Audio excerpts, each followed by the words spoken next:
इस देश के अंदर ये वही लोग हैं जो आज मूंछ रखने पर जल जाते हैं, जो उस वक्त पर बाबा साहब के पढ़ने से डरते थे, क्योंकि उन्हें पता है एक अकेला अंबेडकर पढ़ा तो इस देश के अंदर करोड़ों का जीवन सुधर गया। और आज ये करोड़ों लाखों पढ़ेंगे तो हमें जगह जगह पर कदम कदम पर चुनौती देंगे, क्योंकि शिक्षा जो है चुनौती देती है, सवाल पैदा करती है। इसलिए वो सोचते हैं कि शिक्षित होंगे तो घोड़े पे भी चढ़ेंगे, ये मूछे भी रखेंगे, ये जूते भी पहनेंगे, कोट सूट भी पहनेंगे, ये अच्छी बातें भी करेंगे, ये ज्ञानी भी बनेंगे, ये ब्रिलियंट होकर के हमें जगह जगह हर क्षेत्र में हमें चुनौती देंगे, हमें हमारे लिए चैलेंजेस बड़े होंगे। तो वो चाहते नहीं, वो रेस में अकेले गधे दौड़ना चाहते हैं और घोड़ों को लाने से पहले उनकी टांगे तोड़ देना चाहते हैं। 75 साल के दौरान महिलाओं को कितनी आजादी मिली है और कितनी तरक्की करी है देश में? महिलाओं की यही तरक्की है कि अभी आपको मणिपुर की घटना, जहां पर महिलाओं को नग्न करके घुमाया जाता है, उनकी परेड निकाली जाती है और लोग वीडियो बनाते हैं, सीटी मारते हैं, तालियां बजाते हैं, ये महिलाओं को आजादी मिली है। एक महिला जो एडिशनल जज होती है वो अपनी इच्छा मृत्यु की मांग करती है, यहां तक महिलाओं को आजादी मिली है। एक महिला जो बिल्किस बानो होती है, जिसके अपराधियों को बाइज्जत बरी कर देता है और कोर्ट बाइज्जत बरी करके फिर बाहर का समाज उनको आके मालाएं पहनाता है, महिलाओं को इतनी इज्जत मिली है। संविधान ने जो वास्तव में महिलाओं के लिए विशेष अधिकार दिए, वो विशेष अधिकार इस देश के अंदर ना तो समाज ने एक्सेप्ट किए और ना ही सरकारों ने एक्सेप्ट किए। इस देश के खुद नेता जो संसद में बैठे हुए हैं, जिसमें से 40% नेता ऐसे हैं जिन पर रेप के केसेस लगे हुए हैं, जिसमें से घूसखोरी, भ्रष्टाचारी और अन्य कई कुछ नेता तो ऐसे जिन पर 10 से 15 अलग अलग धाराओं में मुकदमे दर्ज हैं, अलग अलग मुकदमे दर्ज हैं।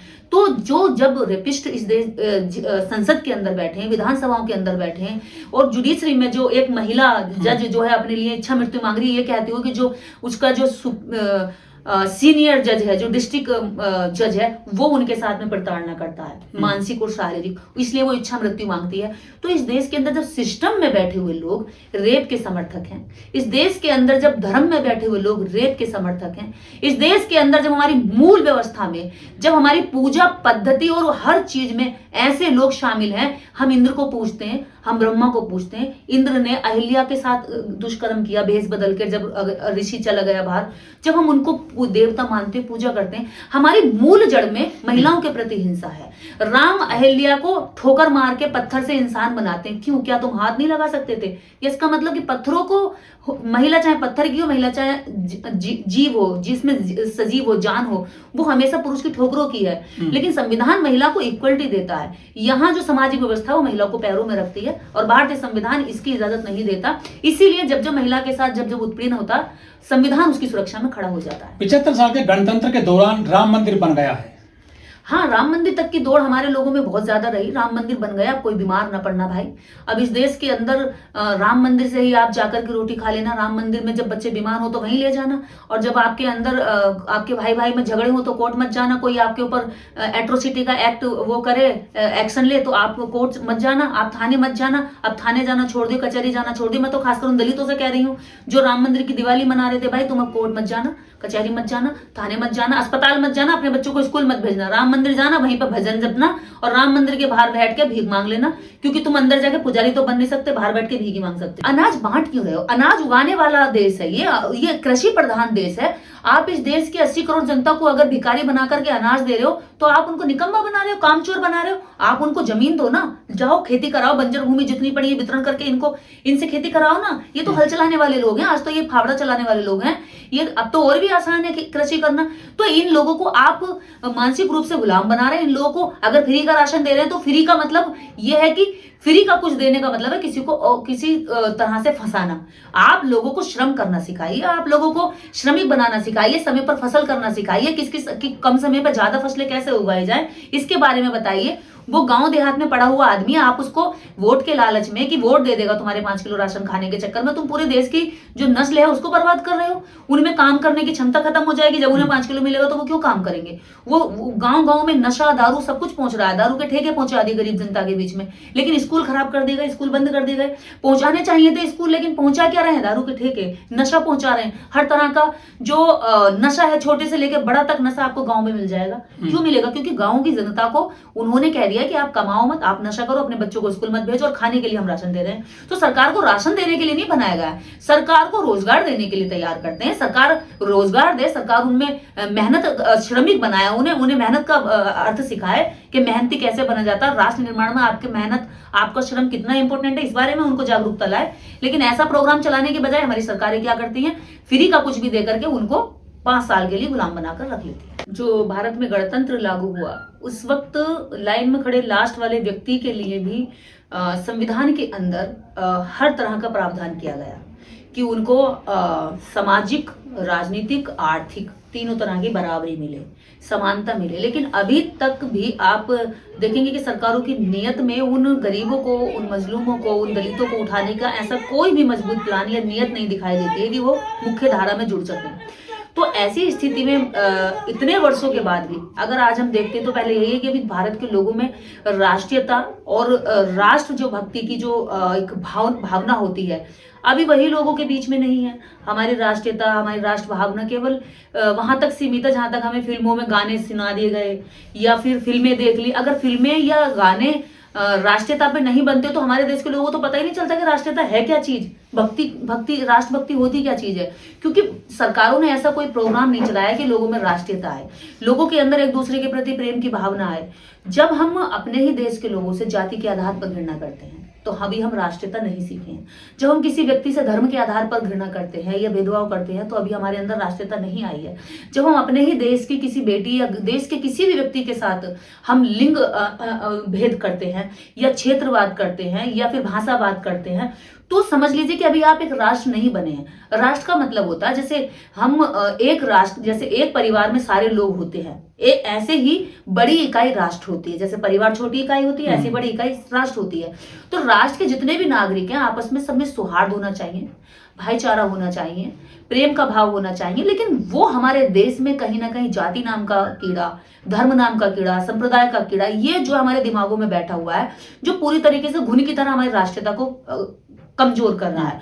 और इसके पीछे सबसे बड़ा जो हम अगर इसके दोषी हैं तो इस देश में राजनीतिक लीडर प्लस धार्मिक लीडर, ये दोनों लीडर कभी आपस में तो लड़ते नहीं है, लेकिन राजनीतिक स्वार्थ और धार्मिक स्वार्थ के चलते इस देश की आम जनता के अंदर राष्ट्रीयता की जो भावना है उसको दृढ़ नहीं होने देते। अगर मान लीजिए मुझ में, आप में, हम सब में राष्ट्रीयता उत्पन्न हो जाएगी तो हम फिर लड़ेगा कौन इस देश में, धार्मिक उन्माद कौन फैलाएगा, फिर इस देश में राजनीतिक दलों के अलग अलग लोग बटकर कैसे अलग अलग जाएंगे। जबकि भारतीय संविधान जो लोकतंत्र है, जो गणतंत्र है, गणतंत्र यही कहता है कि हम भारत के लोग भारत को एक संपूर्ण प्रभुत्व संपन्न समाजवादी राष्ट्र बनाएंगे।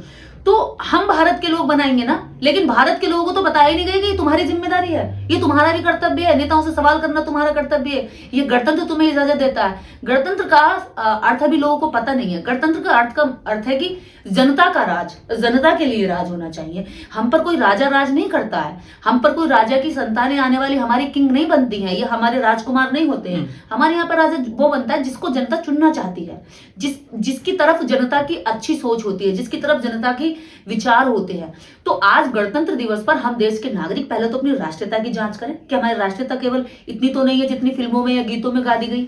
हमारी राष्ट्रीयता इससे कहीं ज्यादा मजबूत होनी चाहिए। अगर हम राष्ट्र की भावना हमारे मन में है तो हम राष्ट्र के एक एक ईंट से प्रेम करेंगे, एक एक व्यक्ति से प्रेम करेंगे, हम एक एक वस्तु से प्रेम करेंगे। क्योंकि आज देखिए सरकारी संपत्तियों पर लोग दंगा करते हैं, चोटें पहुंचाते हैं, हमला करते हैं। क्यों करते हैं? क्योंकि सरकारी संपत्ति के बारे में वो जानते नहीं कि राष्ट्र के अंदर जब ये चीजें मजबूती से बनाई जाती हैं, खड़ी करती हैं, तो राष्ट्र के नागरिकों के टैक्स के पैसे से वो तैयार होती हैं और फिर नागरिक ही उन्हें क्षतिग्रस्त कर देते हैं, उन्हें ध्वस्त करते हैं, नुकसान पहुंचाते हैं। क्योंकि उनमें ये समझिए, ये जो सूझबूझ है ये देश की सरकारों ने डेवलप नहीं कर पाई कि भाई ये राष्ट्र आपका है, ये नेताओं का नहीं है। कि आप नेताओं को नीचा दिखाने के लिए अपने ही देश के लोगों को आप गिरा रहे हैं या कमजोर कर रहे हैं।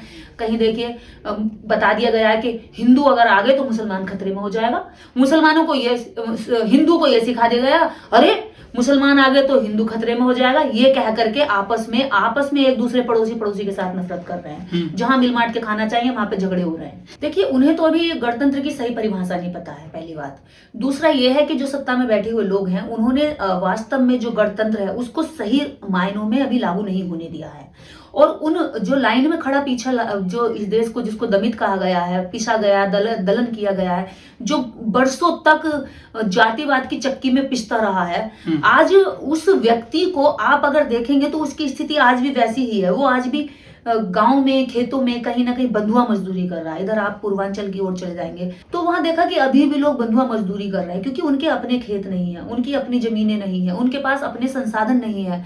देश के शक्ति, संसाधन और स्रोत में जब बंटवारा नहीं हुआ है न्यायपूर्ण तरीके से, तो आप कैसे कह सकते हैं गणतंत्र? गणतंत्र का मतलब यही है कि जो गणमान्य लोग हैं, गण कौन है? इस देश की जनता, इस देश के लोग। और कौन इस देश की असली जनता है? वो भी इस देश का असली जनता है जो इस देश में सड़क पर रहता है, जो पन्नी पे रहता है, जो खेत में मजदूरी करता है, जो सड़कों पे झाड़ू लगाता है, जो हमारे सुबह घर आकर के कूड़ा उठा के लेके जाता है, जो हमारी सड़कें साफ करता है। उसका भी इतना ही देश है जितना इस देश में अमीर का हक है, इतना ही इसमें गरीब का भी हक है, क्योंकि अमीरी और गरीबी के आधार पर भी भेदभाव नहीं हो सकता। पर भारत की जो सरकार है, हमारे देश की जो सरकारें बनी, उन्होंने गणतंत्र का मतलब ये समझ लिया कि अमीर और धन्ना सेठों के लिए कानून बनाए जाए, उनकी जेबें भरी जाए, गरीब गरीब रह जाए, शोषण का शिकार बना रह जाए और कम मजदूरी में काम करने वाला रह जाए। करीब 140 करोड़ का देश है, लेकिन उसमें से 80 करोड़ जो लोग हैं वो अभी भी गरीब हैं, उनके लिए खाने के लिए अनाज नहीं है। 5 किलो अनाज पर वो निर्भर है आज की डेट में। तो देश एक तरफ कहते हैं कि तरक्की बहुत कर रहा है, एक तरफ 80 करोड़ लोगों को अनाज नहीं है खाने के लिए। आखिर किसकी कमी मानते हैं देश में इस तरह का जो माहौल है, जो गरीबी बढ़ती जा रही है? देखिए, इसके पीछे सबसे बड़ा कारण मैं मानती हूँ धर्मांधता, अंधविश्वास।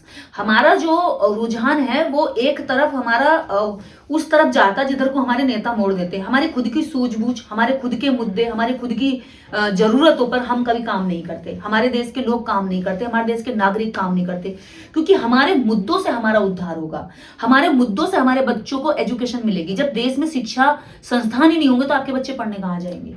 75 साल हो गए गणतंत्र को, हमारे को, देश को, लेकिन जो संविधान है, हाँ, कुछ लोग कहते हैं कि संविधान पूरी तरह से लागू ही नहीं हुआ है 75 साल के दौरान।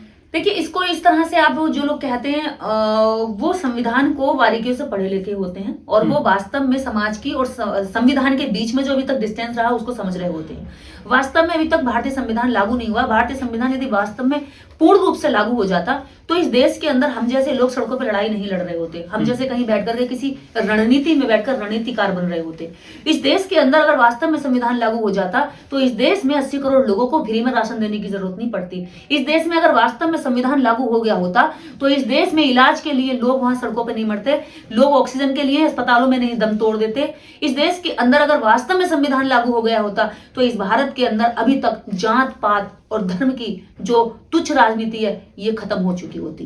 तो भारतीय संविधान इस देश के अंदर जिस बात को कहता है उस बात की विरोधी सोच वाले लोग सत्ता में आए, उन्होंने संविधान को किनारे रखा। अपनी जो पुरानी धर्रे पर चल रही विचार व्यवस्था थी उसको उन्होंने अपने सरकारों के अंदर लागू रखा और उसको स्थापित करने पर लगे और संविधान को इग्नोर किया। लेकिन संविधान किसी को इग्नोर नहीं करता है, संविधान उनकी भी ध्यान रखता है, उनकी भी केयर करता है जो संविधान से नफरत करते हैं। और यही संविधान की खासियत है, आज भी और कल भी और परसों भी। जब तक देश के अंदर, दुनिया के अंदर मानवता रहेगी तब तक संविधान लोकप्रिय रहेगा। देखिए, ये वही लोग हैं जो बाबा साहब डॉक्टर अम्बेडकर के टाइम पर बाबा साहब अम्बेडकर को स्कूल में नहीं घुसने देते थे, और बाबा साहब डॉक्टर अम्बेडकर आज नहीं है जो सावित्रीबाई फूले को स्कूल नहीं खोलने देते थे, जो इस देश के अंदर बुद्धा को मानवता का संदेश नहीं देने देते थे, जो इस देश के अंदर कबीर को जिन्होंने दफन कर दिया, जिन्होंने रैदास को मिलावटी कर दिया। इस देश के अंदर वही लोग हैं जो 1000 नहीं कई हजार वर्षों से उस मानवतावादी विचारधारा को दबाने का काम कर रहे हैं, जिसमें यह कहा जाता है कि कोई नीच नहीं है। जन्म के आधार पर आप किसी को नीच कहोगे तो ये नीचता तुम्हारी है, उस व्यक्ति की नहीं है, क्योंकि वो तो जन्म वैसे ही ले रहा है जैसे तुमने अपनी माँ के कोख से जन्म लिया।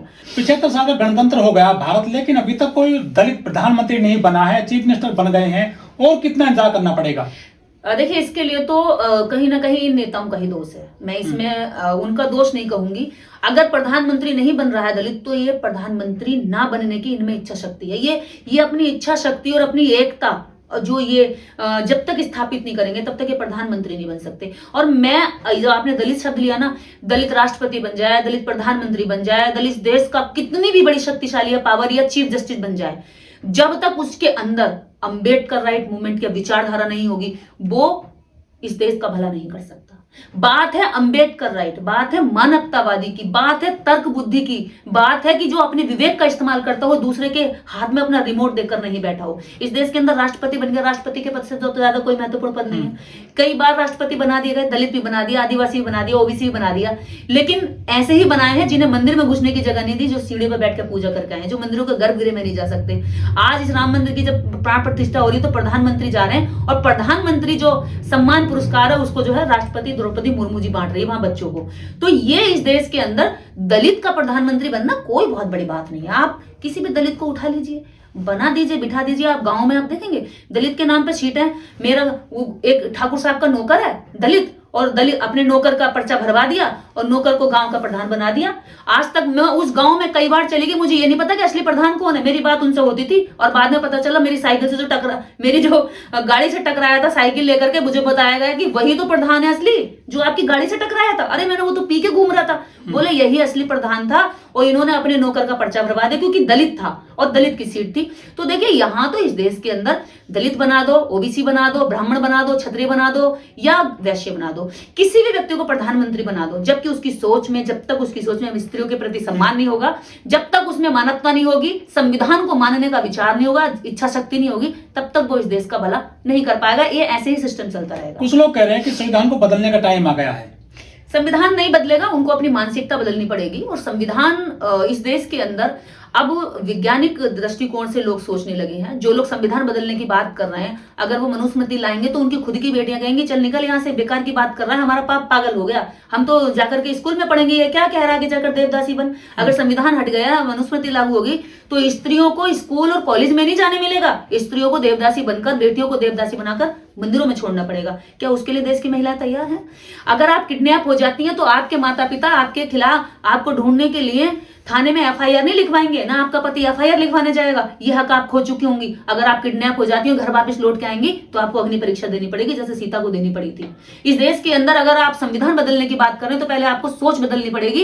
इस बात के लिए तैयार होना पड़ेगा कि आपके घर में अगर आपकी बेटी का पति मर जाता है, या आपका माँ का पति मर जाता है, या आपके बहन का पति मर जाता है, तो आपको अपनी बहन, बेटी, माँ सबको जिंदा चिता पर जलाकर मारना पड़ेगा। क्योंकि सती प्रथा का समर्थक करता है रामराज जी, और संविधान इसका विरोध करता है। अगर आपका पहला बच्चा होगा तो गंगा मैया को, खासकर दलितों के लिए बता रही हूं, अगर आपको पहला बच्चा लड़का हो गया तो आपको गंगा में विसर्जित करना पड़ेगा, क्योंकि गंगा को समर्पित करना पड़ता था पहला बच्चा। क्या इसके लिए दलित तैयार हैं? अगर संविधान हटता है तो इस देश के अंदर किस तरह का, कैसा वातावरण होगा, क्या उसकी कल्पना आप करते हैं? आप नहीं कर सकते। इसीलिए आप ये संविधान को हटाने की बात करते हैं। आपको संविधान में जो लाभ है इसका सोचना चाहिए, और जो इसके हटने के बाद नुकसान है, दोनों की समीक्षा करनी चाहिए।